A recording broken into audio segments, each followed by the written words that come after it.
Friends, welcome back to Angel దారు. ఈ రోజైతే నేను ఒక రెసిపీ అయితే చూపించబోతున్నానండి. మీ ముందుకైతే వచ్చేసాను. ఈరోజు గుత్తి వంకాయ కర్రీ అయితే వండబోతున్నాను. ఏ విధంగా వండుతాను మసాలా వేసి అనేది అయితే నేను రెసిపీ అయితే చూపించబోతున్నాను. వీడియో అయితే చివరి వరకు చూసేయండి. ఇదైతే నా స్టైల్లో ఎలా వండుతాను అనేది చూపిస్తున్నాను. ముందుగా స్టఫింగ్ కోసం అయితే ఏమేమి సిద్ధం చేస్తానో చూపిస్తాను, చూసేయండి. స్టఫింగ్ కోసం అయితే నేను ఎండు కొబ్బరి అయితే తీసుకున్నానండి. తర్వాత ధనియాలు, పుచ్చపప్పు, ఇంకా పల్లీలు, నువ్వులు, కొంచెం జీలకర్ర, గసగసాలు ఇవన్నీ అయితే చక్కగా వేయించుకోండి. చూస్తున్నారు కదా, ఈ విధంగా ప్యాన్లో ఆయిల్ వేయకుండా డ్రై రోస్ట్ అయితే చేసేసుకొని పక్కకు పెట్టేసుకోండి. ఇంకా మిక్సీ జార్లో వేసేసుకొని అవి చల్లారిన తర్వాత ఇలా మిక్సీ జార్లో వేసేసి మెత్తగానైతే ఇలా మెత్తగా మిక్సీ చేసేసుకోండి.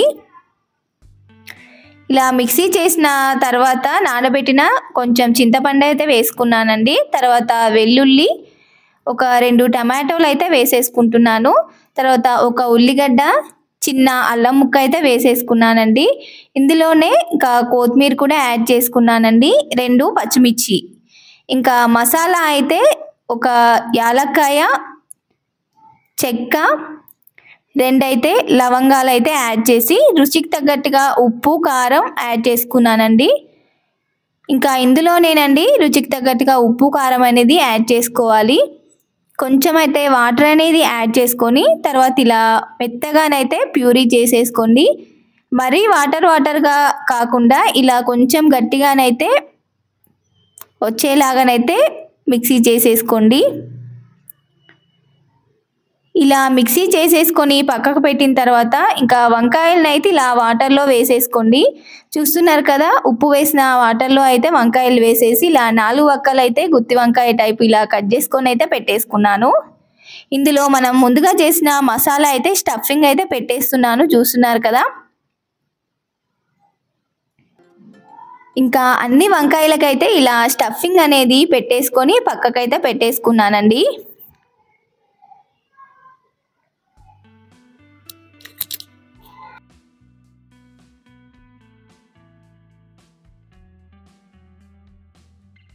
ఇంకా ప్యాన్ అనేది పెట్టేసుకొని ప్యాన్లో అయితే ఇంకా ఆ వంకాయలు అయితే వేసేసుకొని మనం ముందుగా స్టఫింగ్ చేసుకున్న వంకాయలు అయితే ఉన్నాయి కదండి, అవైతే వేసేసి ఇంకా ఫ్రై చేసుకోవడమే అండి. ఒక 60% అయితే ఫ్రై అయ్యే వరకు అయితే ఫ్రై చేసుకుంటే సరిపోతుంది. ఈ విధంగానైతే ఫ్రై చేసుకొని ఒక గిన్నెలోకి అయితే తీసుకొని పక్కకు పెట్టేసుకోవడమే అండి. చూస్తున్నారు కదా, ఒక 60% అయితే ఫ్రై అయిపోయాయి. ఇంకా గిన్నెలో తీసి పక్కకు పెట్టేసుకున్నాను. అదే బాండీలోకి అయితే ఇంకొంచెం ఆయిల్ అనేది యాడ్ చేసి ఆవాలు, జీలకర్ర అయితే యాడ్ చేశానండి. తర్వాత మనం ముందుగా స్టఫింగ్ కోసం తయారు చేసిన మసాలా అయితే ఉంది కదా, అది కూడా మిగిలింది మొత్తం ఇందులో ఆయిల్లో వేసేసుకొని కొంచెం పసుపు అనేది యాడ్ చేసి కలిపి ఇంకా మూత పెట్టేసుకున్నానండి. చూస్తున్నారు కదా, ఈ విధంగా మూత పెట్టేసి ఫ్రై చేసుకుంటే ఆయిల్ అనేది పైకి తేలుతుంది. చూస్తున్నారు కదా, ఈ విధంగా పైకి తేలే వరకు అయితే ఉడికించి ఇంకా కలిపేసుకొని తర్వాత మనం ముందుగానైతే వంకాయలు అయితే తీసి పక్కకు పెట్టుకున్నాం కదండి, ఫ్రై చేసిన వంకాయలు. ఇంకా ఈ వంకాయలు ఇందులో వేసేసి కలిపేసుకోవడం అండి. చూస్తున్నారు కదా, ఇంకా ఇవన్నీ వంకాయలు అయితే ఇందులో వేసేసి కలిపేసి ఇంకా మూత పెట్టేసి ఒక 15 మినిట్స్ అయితే ఉడకబెట్టుకున్నాం అనుకోండి, మనకు వంకాయ కర్రీ అయితే రెడీ అయిపోతుంది. చాలా చక్కగా, చాలా బాగుందండి. గ్రేవీ రుచి కూడా చాలా బాగుంది. ఉప్పు, కారం కూడా కరెక్ట్గా సరిపోయాయి. మీకు గ్రేవీ ఇంకా కావాలి అనుకుంటే ఇంకొంచెం వాటర్ అనేది యాడ్ చేసి కూడా ఇంకా ఉడికించుకోవచ్చు. గ్రేవీ అనేది చిక్కగా కాకుండా నార్మల్ పల్చగా ఉండాలనుకుంటే ఇంకొంచెం వాటర్ అనేది యాడ్ చేసి మసలు పెట్టుకున్నారనుకోండి, ఇంకా కర్రీ అనేది రెడీ అయిపోతుంది.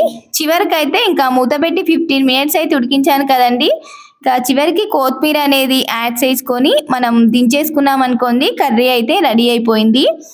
గుమగుమలాడే గుత్తి వంకాయ కర్రీ అయితే రెడీ అయిపోయింది. మీరు కూడా ఒకసారి ఈ ప్రాసెస్లో అయితే తయారు చేసి ఏ విధంగా వచ్చింది అనేది నాకు కామెంట్ బాక్స్లో అయితే కామెంట్ చేయండి. మంచి కొత్త వంటకాలు అయితే తీసుకొస్తానండి మీ ముందు. ఇంకా నా మార్నింగ్ రొటీన్ వీడియోస్ కూడా చాలా బాగుంటాయి, హెల్తీ ఫుడ్ రిలేటివ్స్ అండి. ఇంకా వీడియోస్ చూసి ఎలా ఉన్నాయో కామెంట్ చేయండి. Thank you, bye.